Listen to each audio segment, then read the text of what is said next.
Ciao e benvenuto su Ghiera, un giro attorno al mondo dell'orologeria. Sono Pietro e oggi vi porto con me alla manifattura Moser. Entriamo insieme e andiamo alla scoperta di quelli che sono i segreti di uno dei brand, dal mio punto di vista, più belli e interessanti nello scenario, anzi, orologiero internazionale. Andiamo!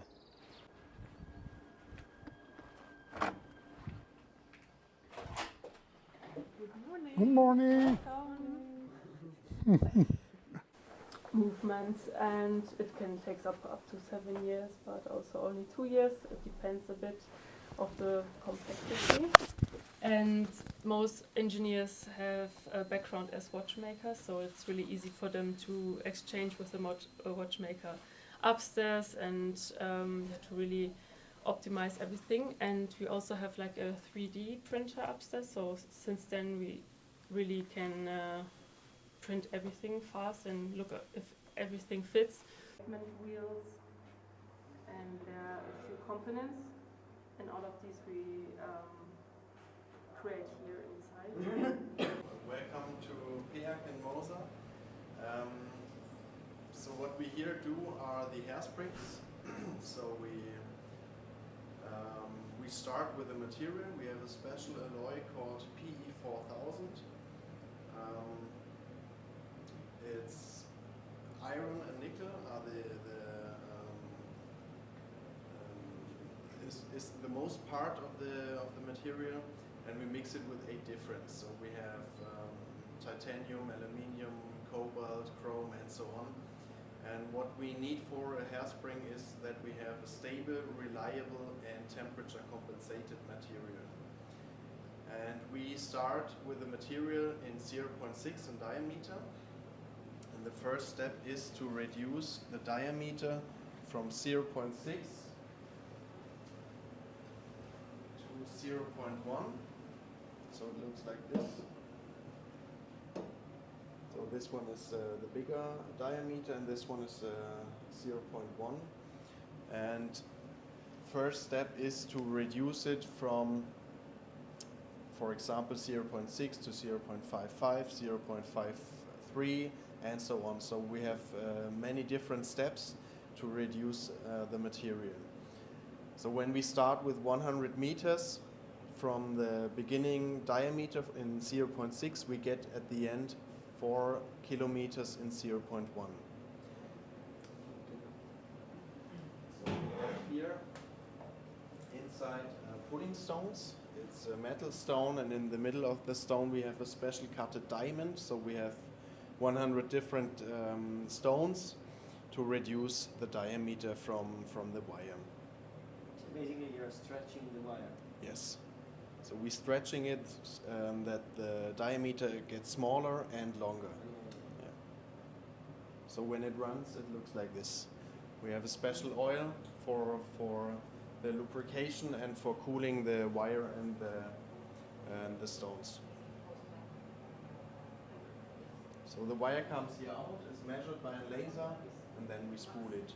So the first step is from 0.6 to 0.52, then we change the spools, change the pulling stones, and start from 0.51 to 0.45 and so on. So when the wire gets smaller, we have smaller steps to reduce the diameter. So after stretching and reducing the diameter, we clean it with this machine. So we put here on the top 2 spools, and the wire run over rolls, and in the first 2 tanks we have a special cleaning solution with ultrasonic. In the third one we have normal water, and in the last one we have filtered water. It's like distillated water. So then we have a very clean surface, and we come to the next important step. This is with this machine in this room we make the wire flat. So this is one of the most important part. Here we have the smallest tolerance in watchmaking, I think. So we work here with the tolerance from 0.1 micron. This is very important because if we have here not the right thickness of the wire, and we would produce hairsprings, put it on the balance wheel, put it on the watch, we have maybe a difference from 5 or 10 minutes. So it's very important that we check here the right parameter, right dimensions of the wire.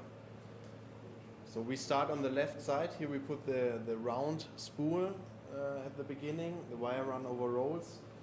In the middle we have the heart of the machine, 2 hard metal rollers. You can see it on this picture. The wire run through the rollers and they press it flat. After the rollers we have a metering station to check the thickness and the height, and on the right side we spool the wire.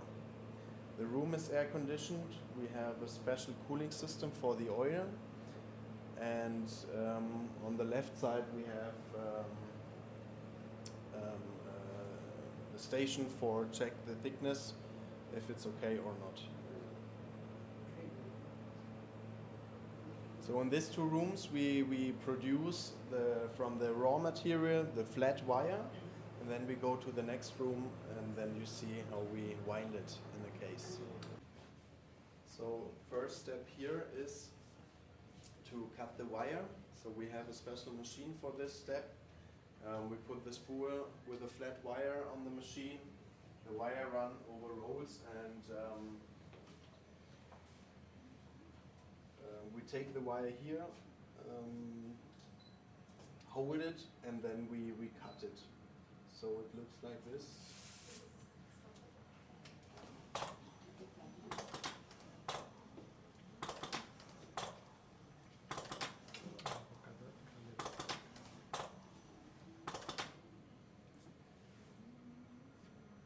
And at the end is this one hairspring. The hairsprings, you can see it on this picture. We have in the middle of the tool a pin with 4 slots. Yeah. And then we put one case on the tool. And then we take the cutted wire with the tweezer, put it in the middle if we have 4, and then we wind the material in the case. And this is done by hand, and you can see it here. Room, it's very hot, so first step is to put the cases on the tool, and then we put it in the pipe. So we have the pipe, we have the heater with different zones, we have a water cooling system, and we have a vacuum system. When we have the hairsprings in the middle of the pipe, we close it, and then we produce a high vacuum. This is very important because if we have too much oxygen in the pipe and we would heat it, it comes to a reaction. So we have difference in the parameter of the material. We have a coating on the surface. We have a different surface, and if we have here a problem with the vacuum, we cannot work. So if we have the right parameter for the vacuum, we put the heater on the pipe, and then we start the process. So we start to heat it up to 200 degrees, then we have a stabilizing phase. Next level is 500 degrees, and so on. So at the end we work here with temperatures between 580 and 700 degrees. It depends on the hairspring. If we make bigger hairsprings, we have different parameter. For example, Moser double hairspring is a very smaller temperature. And then it's important that we have a stable temperature in this pipe. We control it with 4 temperature sensors, and we have everything on the computer to check if the charge or the hairsprings are good, what was inside, and at the end, with the time and with the temperature, we make that the material or the hairsprings have the perfect elasticity to make the curve. This process needs 7 hours, and then we come to the last step. It's very simple. We have to separate the hairsprings. So we put it out on of the case, we wind it in, put it in a box, and then we shake it. So we see two.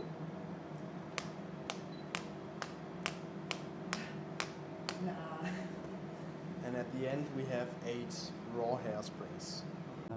So in here we are at Precision Engineering. You have seen the hairspring production downstairs? Perfect, perfect. So what Precision Engineering is doing is we're producing the balance wheel and the escapement for H. Moser, but also for other watch brands, watch manufacturers. Maybe it's interesting to take a look over the shoulder of the people. Maybe we go first here because it's the right way of production. Here we see our colleague who is putting the plateau. We have a little ruby on the bottom of the balance wheel, and she's putting the ruby, she's finding the right orientation, and then she's assembling the balance wheel, the plateau onto the balance wheel. After this, we have to balance the balance wheel. It's a little bit the same like you do it when you put the tire, or when the mechanic puts the tire on the wheel. He puts little weights onto the wheel to balance it. We remove material on the bottom of the balance wheel to balance the balance wheel like this. If there is an unbalance, the accuracy in the different positions when you have the watch on your wrist will be affected. Yes, and because of that we have to balance it. When you take a closer look, you see the balance wheel.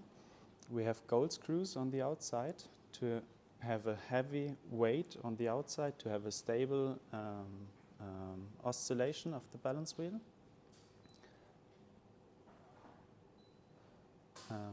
Today it would not be necessary to have gold screws on the outside. In former days, 200 years ago, for example, when Heinrich Moser produced high-end pocket watches, you didn't have the precise CNC machines to produce a perfect balance wheel. And so when he noticed there is an unbalance, or the accuracy is maybe plus 1,000 seconds a day, and this is something possible, he could replace the gold screws to find the right accuracy at the end. So in his tradition, we produce balance wheel with gold screws today. And what Kate is doing right on the next place is when we have assembled or pre-assembled the balance wheel, we have to put the hairspring on top, and then we make the centrage, we say centrage. The hairspring has to be perfectly flat and centrated to breathe or to oscillate later on the balance wheel, and she's controlling the flatness and the centricity right now.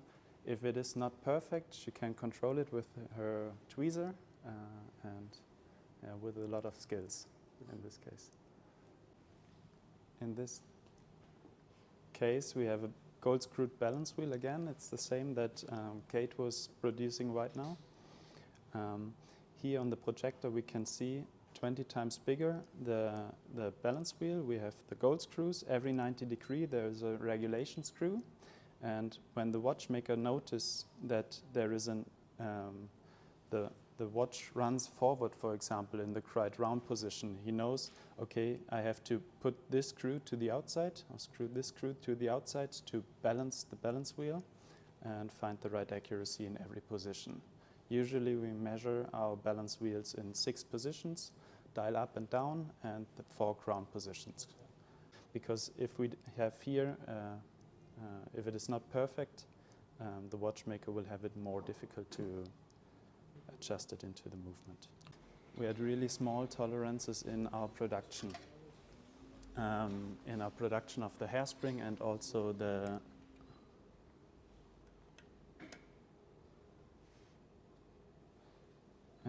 balance wheel. But these tolerances aren't small enough. So we have to kind of sort every hairspring we produce and every balance wheel we produce to find matches. We measure how much energy a hairspring has. The weakest one will be classified into class 1, and the strongest one will go into class 20.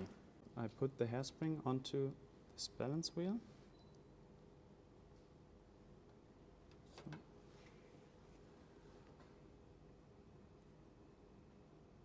I fix it in the inside and also in the outside, and then I start a measure. And if the measure is fast, or if the breathing of the balance wheel is faster, it is a stronger hairspring and it will be classified into a higher class. If it is slower, it is a weaker hairspring and it will go into a smaller class. We also measure the weight, the inercy of a balance wheel, and we sort the lighter balance wheel into smaller classes and the heavier balance wheel into higher classes. And when we make a match out of class 10, for example, or 15, we will have the right frequency of 2.5 Hertz for a classical watch or 4 Hertz for a more sporty watch, for example. And we have to kind of sort everything we produced here to get the right matches. If the hairspring production downstairs is a little bit too weak, and the balance wheel we produced besides here is too heavy, we won't have the right kind of matches to produce a balance wheel. Because of that, our colleagues come here to control their production before we have to assemble everything. Also even the screws and all the tools the watchmaker are using. And yeah, you see different bridges and the main plates. So the red machines are producing the main plate where all the little parts are. Here you see difference like the tool of the watchmaker and like a usual tool what is used in the industry. And yeah, you see also if you want to look through how tiny everything is, and you have to be really patient as a watchmaker to really control everything. And so here if you want.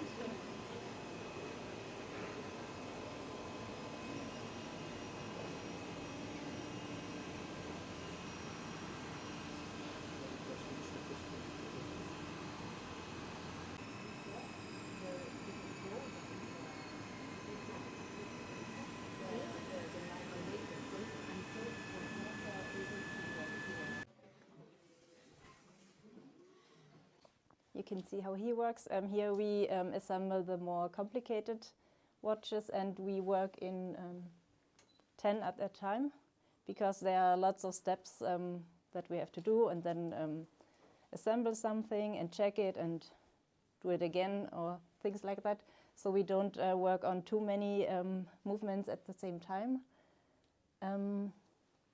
Yes, usually we are 4 people in here. And another thing we do in here is encasing, but just sometimes. So what complications are you working on at the moment? He works on a perpetual calendar. That's what we do most in here. And this one is, you can't see it. It's a tourbillon, but without dial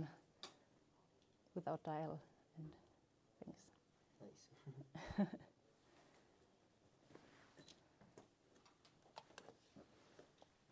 And here we have a lot of, we do a lot of different steps anyway, so we can help out in other, with other stuff occasionally. The perpetual calendar takes about 20 hours. 20 hours. It was much more, but we adjusted some things, and yes, now we are down to around 20 hours. And it's something that a watchmaker, after how many years, can start to build and produce? Because I think it's something not so easy. No, it depends a bit on the watchmaker.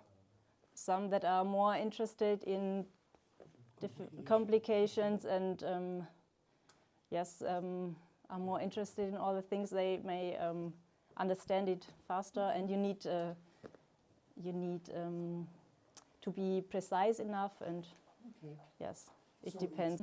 And here we assemble the basic movement, and here we have much higher quantities, and usually they just take the pieces and put them inside, and then they can finish. They don't have to adjust so much, so it works like this.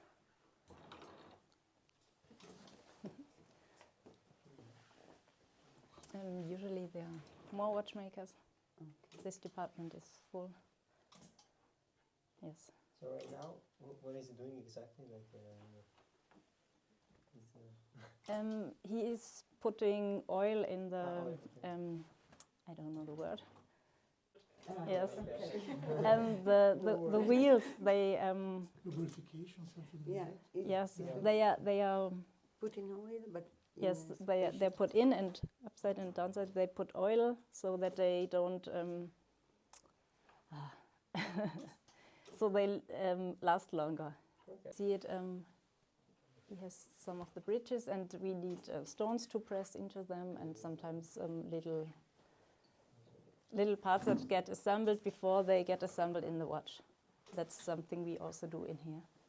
Usual. And here you can see why. We have two discs over each other.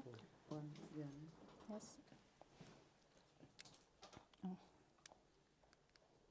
And some 1 to 15, and the next one 16 to the end of the month. In this case, it's 31 to 1. What's also good about the two discs?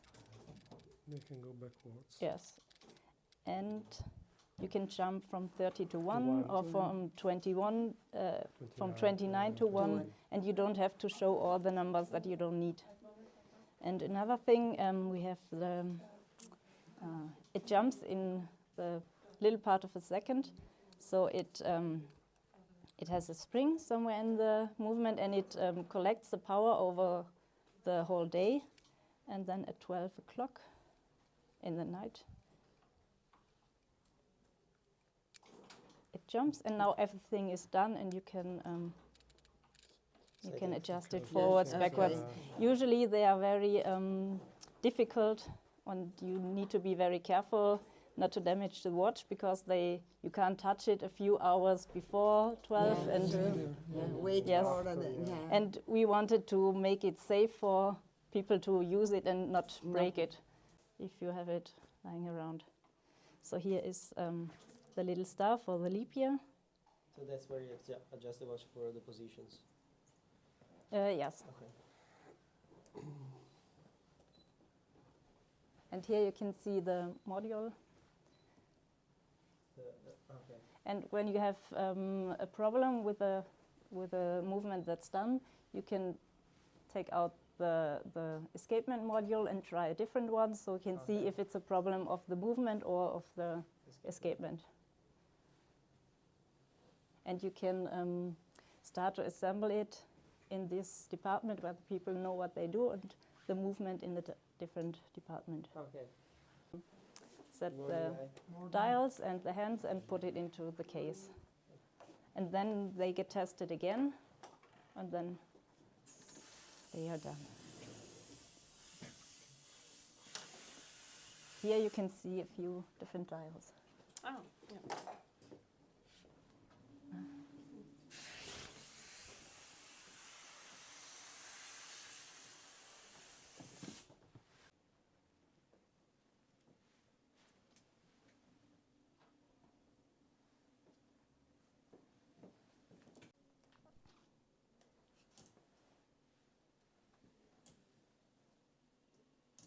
This is on metal.